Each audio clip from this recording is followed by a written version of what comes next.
estate. We building wealth, get your minds right and elevate. Yo, it's the Mortgage King, we do it truly, bro. Dropping gems like a thief up in the jewelry cell. Wealth building equity in real estate, the mission. Collaboration is greater than competition. Hosting this, and I figure I might as well get my question going. So I'm in the Queens area, New York City, which you're familiar with. Of course. And I'm seeing a whole lot of new construction of two-family homes, but they're going for ridiculous prices. Yeah, I like so no I like where this is going. Yeah, so no cosigner. I'm basically trying to get into this on my own, but it's moderate income. So if you were starting all over with moderate income in this day and age, how would you try and get you? What's moderate? Tell me a number. What's moderate income? 60 to 70K. Okay, that's not moderate. You know, that's good income, bro. Okay. You know, so I would say, look, you're making 60 to 70K a year, and you're looking for a multifamily. So if you're gonna go with the FHA loan, you can do as little as 3.5% down as your down payment. You can also use the rental income to help you qualify for the loan. Now, are you looking to do new construction, or you want to go rehab, less price and put your own rehab into it? I mean, what do you think is the better decision? The new construction definitely looks nicer. I mean, yeah, the new construction. All right, so new construction is going to be you're buying someone else's, an investor's work. It looks nice, but you really don't know what that investor is doing. Let's hope they're not using all cheap material, and you're going to pay retail for that property because they purchased it at a discount. They put their money into it, so they want market value. So now that's not a bad option if you're someone who doesn't want to do any work. You know what I'm saying? Yeah. But if you have the patience and you want to get into a rehab, then you can try to find something that may be in Queens. I mean, a fixer upper two family will probably be in that 600 range. Mm-hmm. And you can do a FHA 203K where you can get the rehab money and now you can put your own work into the home. So let's just say you get something for 600 and you got to put 150,000 into it. You may be into the house for 750 now versus you go buy something brand new in Queens and maybe 850, 900. Yeah, I'm listening. Yep. So you got to kind of pick your poison to see what's the best route. Me personally, I would not buy anybody's new construction property, me personally, because I'm looking at, and this is just me calling it what it is, right? The market in Queens right now is higher than it was back in 2004, 5, 6, and 7. Definitely is. It's ridiculous. You got Laurelton, Rosedale, you got Rosedale touching damn near $1 million on a two family. You know what I'm saying? And at the height in 04, 05, maybe you was catching something for 750, 800K, but now you're in the 900s. You got homes in Valley Stream right now going for 900,000.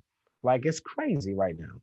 So for me, just because I am now a student of the game, and I wasn't when I first got in, I wouldn't buy any new construction property because you're buying at the top of the retail market. And now if the market starts to decline, then you're going to be upside down right away.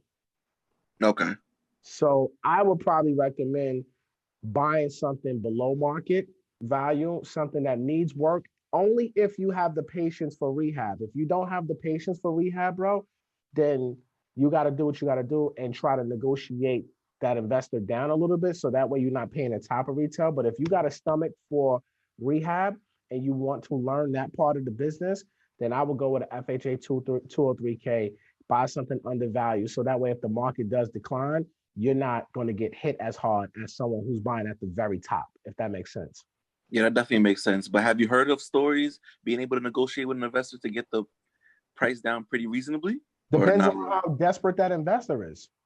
Okay. You got to understand, investors most of them are not doing all cash, right? A lot of them are financing these projects. So you gotta, and it's also knowing the game too, right? If someone's on a hard money loan, they got 12 months. Maybe they got 18 months with an extension. So depending on how long that house has been on the market, how long they've been developing it, they could be in a situation where they got to pay off their lenders. Okay.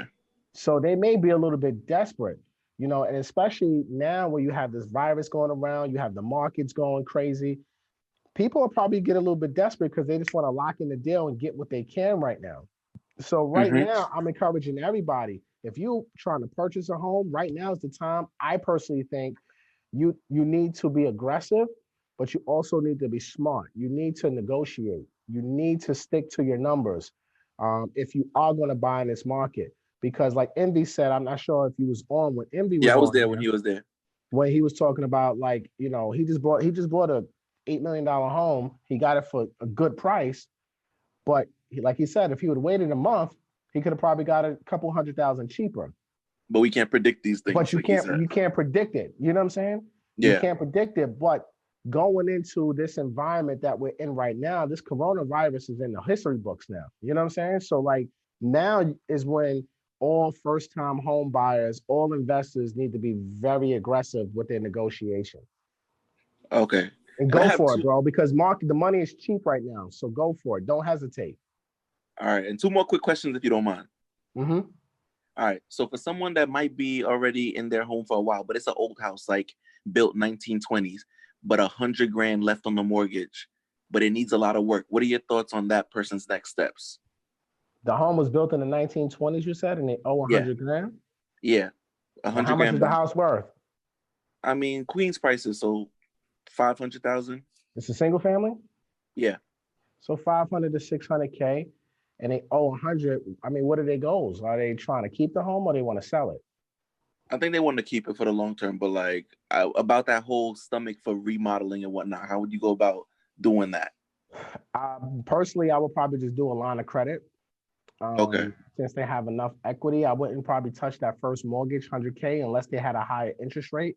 Then I would probably touch the first mortgage and refinance it. But if they had a good rate on that first mortgage, I would do a line of credit and rehab it and put the money into it now. Because look, equity is monopoly money.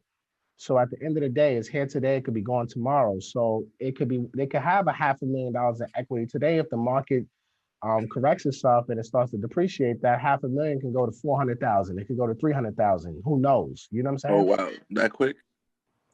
I mean, the market is the market. The market does whatever the hell it wants to do. You know what I'm saying? Mm-hmm. And when it starts making these type of corrections, it's usually quick. It's usually pretty fast. You know what I'm saying? So yeah. I would say definitely if they plan on living there and the house needs repairs, it doesn't make sense living in the house that needs repairs. Might as well repair it while you have the money to do so, because you're gonna live there. Might as well be comfortable and live good, you know? All right. Thank you for that. And the last one is your thoughts on co-ops. What are your thoughts on co-ops? I think it serves a need. Not especially here in New York. Co-ops are relatively inexpensive compared to condos or single family homes and multifamilies here. So if someone is looking, if someone's single or maybe have a small child and they don't really want the maintenance of having a home, then a co-op is not bad for them. You can get a good price, maybe under $250K and get good amenities in a building. And you can probably still have a mortgage payment of, with your maintenance, probably somewhere around $2,000 to $2,300, where in New York, that's the same as paying rent. Yep. So at least you still have ownership in property versus renting. So I'm not opposed to someone purchasing a co-op. Not at all. All right. So thank you for your time. Appreciate you. Yo, no problem, man. I appreciate you, Monroe. All right. Have a good day. You too.